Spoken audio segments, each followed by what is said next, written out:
Hi everyone and welcome to another video. In today's video we're going to be taking a look at some things that have been sent over to me by the chaps over at Warbases. They got in touch with me and rather fittingly we are going to be looking at some Dark Age buildings. This is from their new table ready range, so these MDF kits are ready to go straight on the tabletop. So I've had a look at some of their table ready stuff before. I looked at some of their World War II bits, but now they've expanded that range. They've had a look at the Wild West and now they have gone into the early medieval period. We've got some Dark Age thatched buildings here, and we also have a grub hut in here as well, which I'm keen to have a look at. So they've sent me 6 of these buildings. I believe this is actually all 6, and they're available as a bundle as well, and I'll talk a little bit about it at the end. What I thought I would do is take a look at one of these buildings. So we'll look at this one, Dark Age Building A. Hopefully I can open this in a nice easy fashion. I'll have a look at it, I'll stick it together, probably stick the others together off camera, and then we can just have a look at the whole thing and I can basically just talk about how easy it was to work with. Now, I know what people are going to ask me straight away when they see this frame, which is why there are big circles cut out of it and what were they for?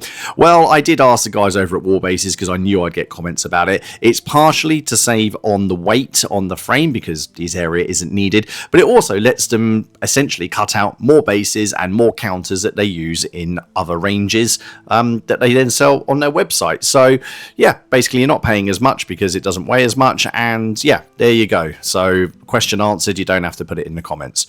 As you can see, the frame is pretty simple. We've got roof sections, wall sections, and a floor. There are no instructions that come with these kits, but to be honest, if they're anything like the pillboxes that I put together, they're going to be pretty straightforward. So I think the best thing that we can do is just get started on pushing them out. Now, I'm not going to use a knife first to sort of loosen these up at all. I want to see how easy these are to essentially just push out from the frame. Okay, so I'm going to start on these gable end sections here, and just with a little amount of pressure that comes straight out, which is very nice. As you can see here, there is no interior detailing. They do leave that, so you can either leave it as the plain MDF or you can decorate it yourself. Now, something that struck me already about these buildings is that it's quite nice to see some variance. It's very easy to just, with these early medieval buildings, to just kind of just do the same sort of box design, but there are different designs with the doors in different areas. There are no doors as such, so if you do want those, you'd have to make those yourselves. So I'm just using Gorilla Glue, and before I do that, I always like to do just a little bit of a dry fit first. As I say, there are no instructions, and even though this does look incredibly straightforward, I guarantee if anyone's going to screw this up, it will be me. Once I've got the dry fit planned out, it's time to actually get gluing. So I always use something like an old Pringle lid. I just get the wood glue, put it all over it, and then using an old brush, I just slap the glue onto the areas that are going to be into contact. I like to start with the gable ends of the buildings first because I think they offer more stability. Now, you guys have probably stuck together loads of MDF kits. You don't need me to tell you how to do it. But something that I do like to do is once I've got sort of the main shell of the building built, I like to get some glue and just run an additional line of it sort of on the inside of all the joints just for a little bit of extra stability. I added the floor in last. You could build the walls around it to start with, but I just felt that this was the easiest way to deal with it. Again, just adding some glue on the inside of the joints for just a little bit more stability. The elastic band also helps. That's just force of habit. Now, I decided I'm only going to glue on one side of the roof, and that's so that I can gain access to it to put miniatures in it, but essentially you can just slot them on to the tabs that are on the gable ends of the building. And when it's all done, it will look something like this. Now, I'm really pleased with this. I wasn't too sure sort of how it was going to come out as I was building it, but it is really a nice, sturdy little building. Now, these are very basic, but that's what you want. There's nothing particularly outstanding about Saxon buildings. You know, they follow a very, very straightforward design.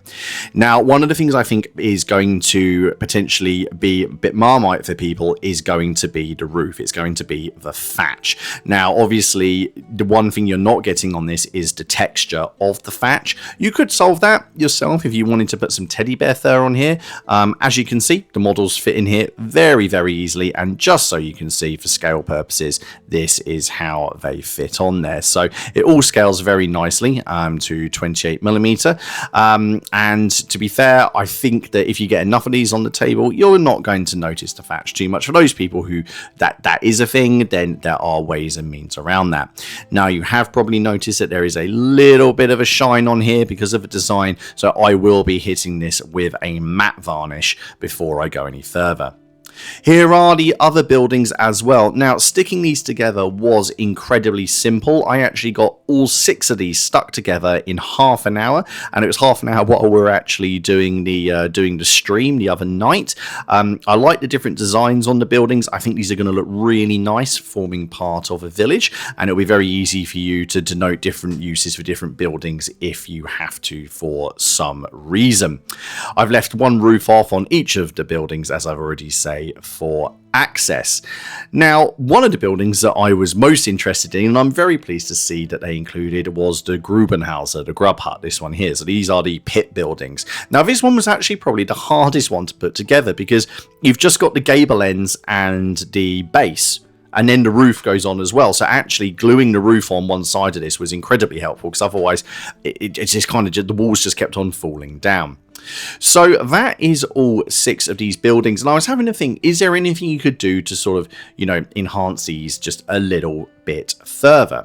Now, as you can see, they scale in really, really nice. Now, to bring these together with my models, I felt that basically I could add a little bit more interest by using some weathering pigments. So to show you what I mean, I've got a couple of pigments here. I've just got a sort of a dry earth pigment and a green pigment. Now, there are sort of weathering effects already on the walls of these.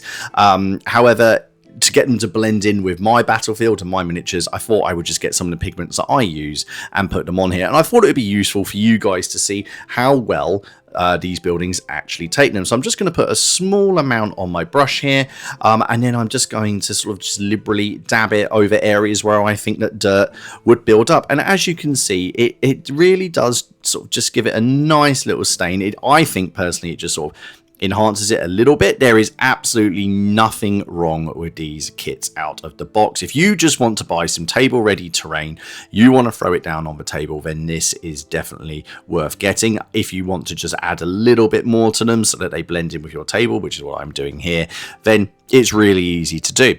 Once this has all been done, I'm just going to hit the whole thing with some matte varnish. On top of that, I just feel that adding, a little bit of extra color does enhance it. And what I'm going to do as well, I'm going to use some green pigment, which can sort of add sort of the idea of, well, I don't want to say mold, but age to the building. So I'm going to pop this just near the beams.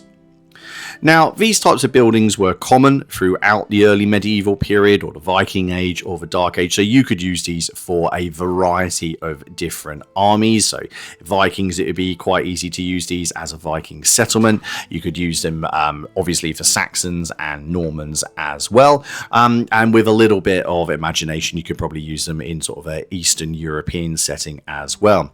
Now, each of these buildings individually is £14, but you can get the whole bundle for 70, which means that you are getting one building for free.